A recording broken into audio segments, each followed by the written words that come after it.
Hey everybody, I'm back. I've been talking about doing this video for a while now. I'm really excited about it.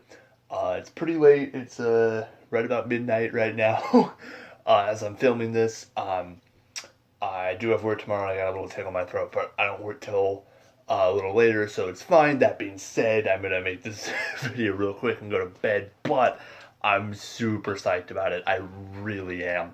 And I put more thought into this countdown, I think, than the last two that I did, the MCU and the comic books, because I really wanted to get this right. And my girlfriend actually helped me out a little bit in like sort of white with a like whiteboard and sticky notes and moving things around and figuring out what I wanted where. And even since I did that last, I changed just a couple things because I love these films so much.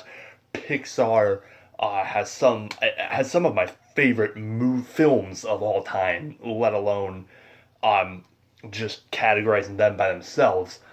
But also has some not as great films. But when I was making this, my girlfriend Riley was putting up like sticky notes of categories to put all of them in before we put them in like numbered to just try to get an idea. And she had like good, okay, bad.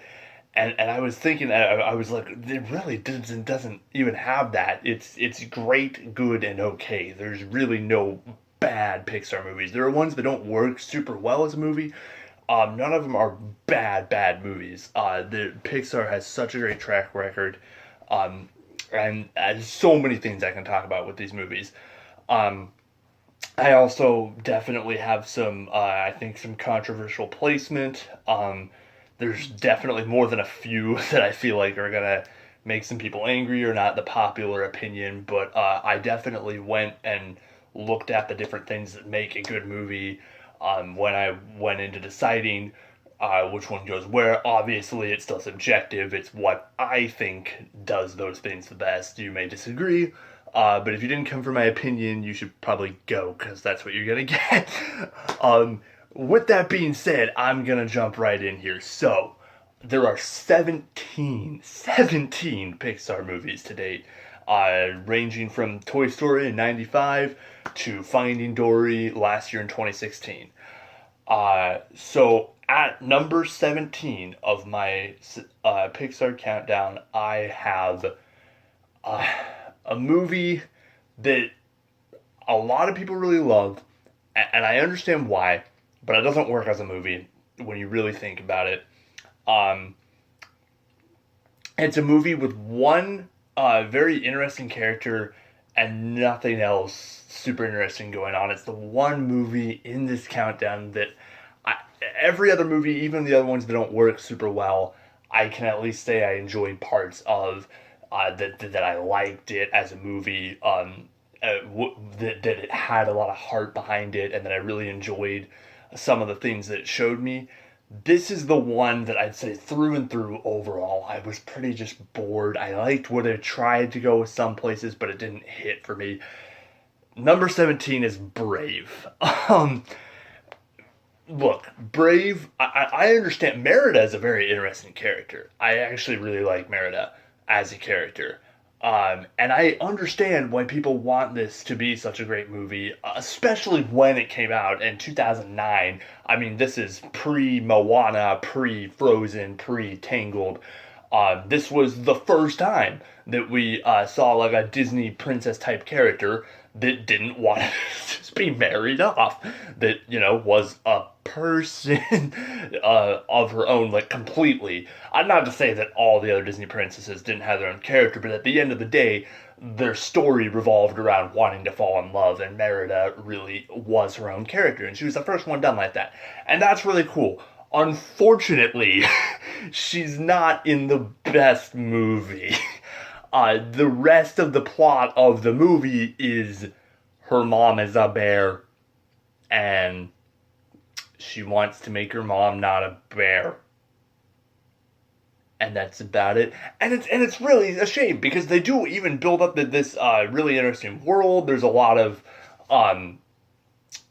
like Irish culture in this movie that's very interesting, and there's the whole thing with like the will o' the wisps and the like witch type character in the background, and like there's a lot of interesting concepts that they like kind of throw into this movie for a second, but it doesn't go toward anything. It doesn't do anything else. So unfortunately, I gotta put Brave as my number 17 Pixar movie. Now, number 16. While I will say I think it is a better movie than Brave, it irks me a lot more than Brave because of what it is. This is somehow this is the highest grossing animated film of all time. This movie, last I checked, told a 90 something percent on Rotten Tomatoes and had glowing reviews. This is number 16 is Finding Dory. Finding Dory has, unlike Brave, has some. There were parts of it where I was thoroughly entertained. There are parts of this movie that are interesting, and it has a lot of the same characters from the last movie, but just not quite as interesting. And it has, almost a copy paste plot from the last movie, but not as interesting, and not as much heart behind it. And then there's also very jumbled random flashbacks with Dory and her parents that don't line up completely. The one thing I will say is this movie got me with the ending where like there was the shells for her to find her way home if she ever came back and all that, and then she was reunited with her parents, and that was very sad. And then also, like, I mean, everybody loved Hank the octopus. That was the standout character from that. The new character that they made that was very interesting. Also, I'd like to know, in the giant Pixar theory that doesn't really work if you didn't know, but it's really cool to look at and see how people like fit some of these puzzle pieces together. I want to know how an octopus driving a truck off into a river, and after hijacking it, how that fits into the timeline of the evolution of animals or whatever is in the Pixar theory. Anyway, but yeah, overall, this felt really lazy. I don't understand why it's loved so much because it's okay. It's characters from Finding Nemo, which spoiler alert is much higher up on this list, but it's not. It didn't bring anything new to the table, and it really just tried to shove the same plot down your throat, but not done as well. Not done with as much intent, not done with as much heart, not done with as much reality and relatability. And so it comes in at number 16. It can't be any higher than that. Next one, now this is one of the times where I'm a little grateful that I'm not super popular on YouTube yet, because if I was, I'd have a million people trying to read my neck over this next decision, because I know almost everybody who watches this video will want this next one to be 17, but it's 15. The Good Dinosaur is 15. Now, here's the thing. Bad things about The Good Dinosaur, the reason it is very, very low on my list. It has a very, very unfocused, all over the place plot, with conflicting messages and tones that don't quite collide, and really beautiful background animation with very, very, like, unrealistic, cartoony dinosaurs. Those are all bad things about the movie. And good things, it has a lot of heart behind it. You could tell the creators.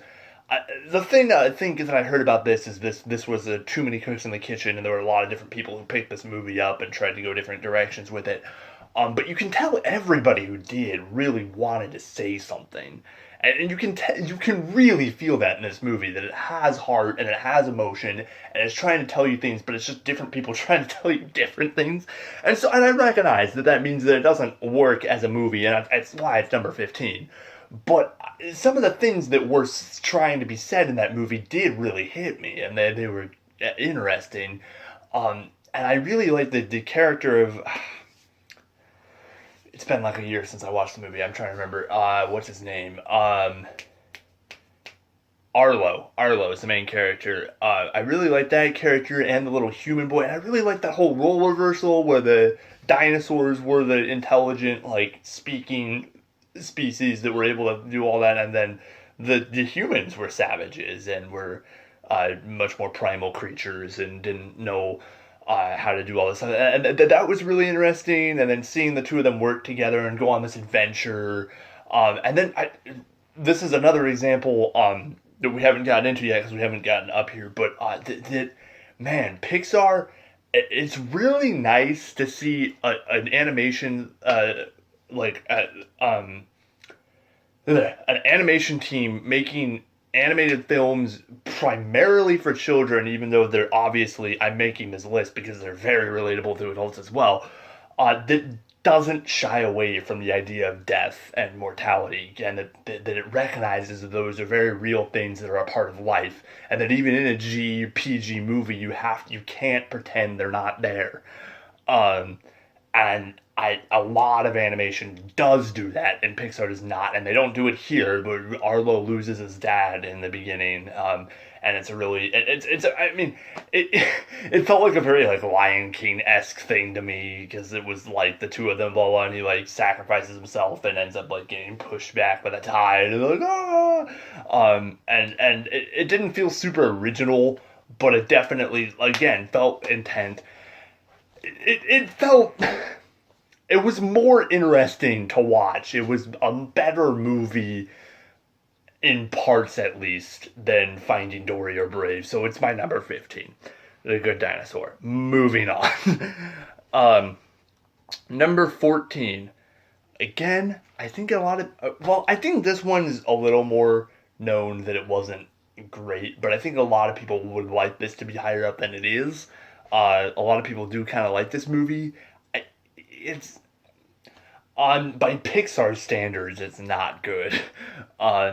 It's Monsters University at number 14. This again felt so. The difference, the reason this is higher up than Finding Dory to me is because it definitely brought some new things to the table. It tried some things out. It was trying to come up with its own plot. It wasn't just Monsters Inc., but a prequel. It was interesting, and I liked things about it. It was cool to see Mike and Sully ever again, but it was kind of boring in a lot of the movie. And it felt very rushed and very just, like, put together because we need existing IPs because we can't come up with original ideas, and just like everybody else in Hollywood right now, what should we do? What if we made a prequel to Monsters, Inc.? And it felt like some people... like, the people that they threw in to be behind this and create this wanted to make something good, but didn't really have the best ideas already because there wasn't a good idea to make a prequel to Monsters, Inc. They didn't already have a story that felt natural and worked. And so they just kind of made Monsters University, and here we go. I don't know. Yeah, Monsters University, I think that's why it's number 14, because I don't have much good or bad to say about it, really. It's just kind of there. And so it doesn't belong in those bottom three, but I can't really put it up any higher, because everything past this, there are a lot of things that I really enjoyed about all these movies. Yeah, I mean that. There's even a couple more that aren't great movies. Everything past this, I really enjoy. So, now I'm about to eat my words. Number 13, I have, another one that actually I think a lot of people would put at 17, maybe 16. A lot of people don't like this movie, and it's not a good movie, but it's not a terrible movie on its own. I'll explain why people don't like it, but it's Cars 2. Cars 2, a lot of people don't like it. The reason why people really, really bag on it as being a bad movie is because it has no purpose being in the Cars universe. It's a story that could just be told anywhere. Now, even being told anywhere, the reason it is so low it's not a great story. It's nothing super original or interesting. It's not awesome. But it has very cool moments. It has some interesting concepts. And I liked it overall.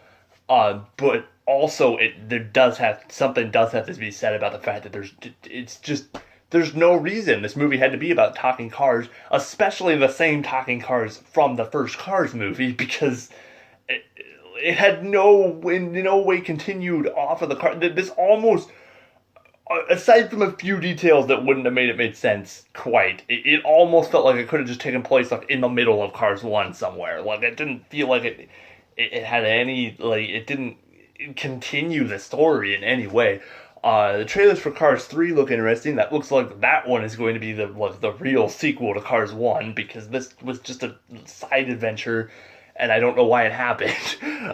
And that's why I think a lot of people put it at 17. That being said, though, it was still enjoyable to watch to me. I think I actually, for some reason, I ended up seeing this one in theaters. I think I saw it with my little sisters, actually. I walked out of it and I was like, oh, that wasn't that bad. And then everybody was like, oh, it's the worst movie ever. Pixar, what have you done? And I'm like, well, okay. It wasn't incredibly horrible. It just wasn't good. Everything from here on, I think, is a great movie. The entire top 12. Please try not to read my neck about how I arranged these, because these are all awesome films that definitely deserve to be recognized. Pixar has a great track record. They've made 17 movies, and only those bottom 5 I say don't work as movies, really. Even though I do enjoy some of them, they don't work totally as a movie. All the rest of these do very well, in fact.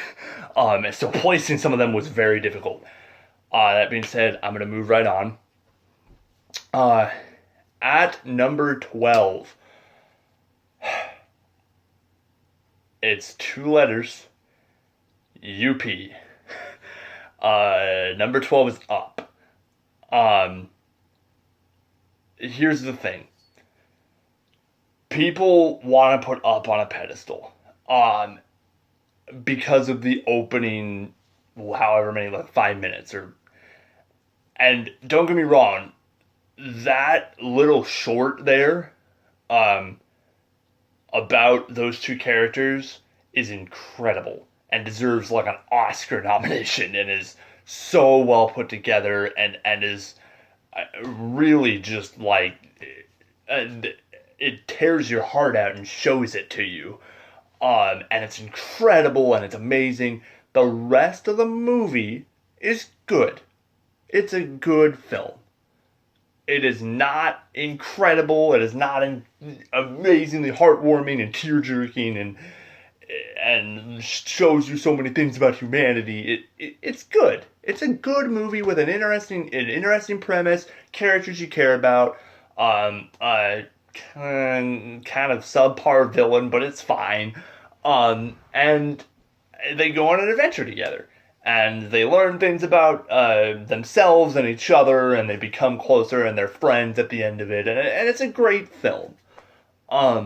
It does not deserve to be any higher than number 12 on this list. It just, I don't think it does. Because there's not anything else to it. And there doesn't need to be. It's a great movie. It stands on its own. I'm glad it exists. I really am. But it's number 12 out of the 17 great movies that Pixar's made. Well, maybe 15 good movies, 14 even. Anyway, moving on. Number 11 for me is oh boy. You guys are going to be so angry that I put some of these so low. But I hope you came for my opinion. Number 11 is A Bug's Life. A Bug's Life is the second Pixar film that was made. After 95's Toy Story, Bug's Life was made, and it still hasn't been bought by Disney at this point. And Bug's Life is a good movie. It's very interesting. It was a concept It hadn't been done before, and it had the unfortunate timing of coming out within like a year or two, I think, of in one direction or the other. I don't know which, before or after, but of ants. And that was sort of a similar. They were both about like ants, and anthropomorphizing them and all that. And so it had that unfortunate timing. It also, I think, was when Pixar was still trying to get their stride down. Before they had that great surprise hit with Toy Story, and then they'd gone to A Bug's Life next, and then they hadn't really learned how to like make their great magic movies. Um, but A Bug's Life is an interesting enough tale. Flick is a very relatable character. I think we're all Flick sometimes, and so it's really great to see him and go on this journey and all of these colorful characters. And it's a well put together film. I don't really have a lot else to say about it. It's a good movie, and it's number 11. It's good. Okay. Number 10. Number 10 is Cars.